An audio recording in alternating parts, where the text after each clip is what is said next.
Alors, petite actu sur Clubic, Tesla réfléchirait à un système d'abonnement pour son pack de conduite autonome. Des lignes de code repérées par le hacker Tesla Green font référence à un système d'abonnement relatif aux fonctionnalités de conduite autonome des véhicules électriques Tesla. Si l'idée semble en tout cas mûrir au sein des équipes du groupe, la mise en place du projet pourrait attendre. Le constructeur Tesla n'a jamais caché sa volonté de rehausser périodiquement la grille tarifaire de son autopilote, comme l'a plusieurs fois annoncé Elon Musk lui-même. En avril 2019, l'option capacité de conduite entièrement autonome est ainsi passée de 5300 à 6300 euros. L'idée, plus son système est enrichi de fonctionnalités, plus elle coûtera cher.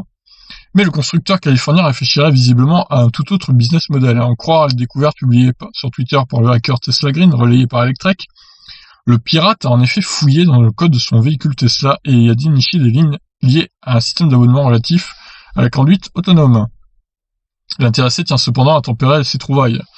Les dites lignes seraient présentes depuis un certain temps déjà, ce qui laisse aucunement présager un déploiement imminent.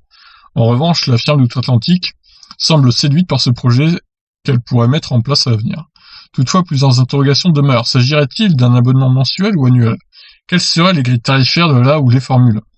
Les clients auront-ils l'opportunité de customiser leur forfait en sélectionnant telle ou telle fonctionnalité autonome selon leurs envies, leurs besoins et leur budget? Autant de questions qui restent à l'heure actuelle en suspens. Alors c'est pas con, un système d'abonnement pour la conduite full autonome.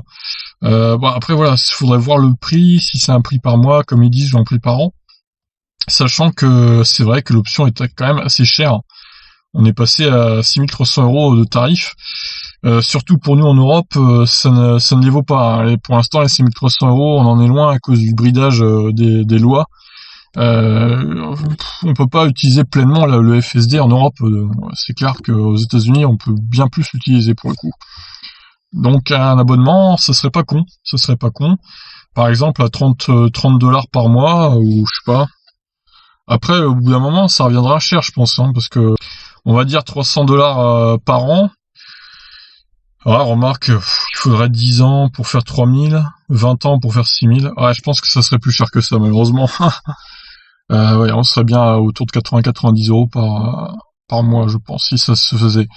Bon, on verra bien en tout cas, mais l'idée est plutôt séduisante que de payer une somme plein pot comme ça de 6300 euros.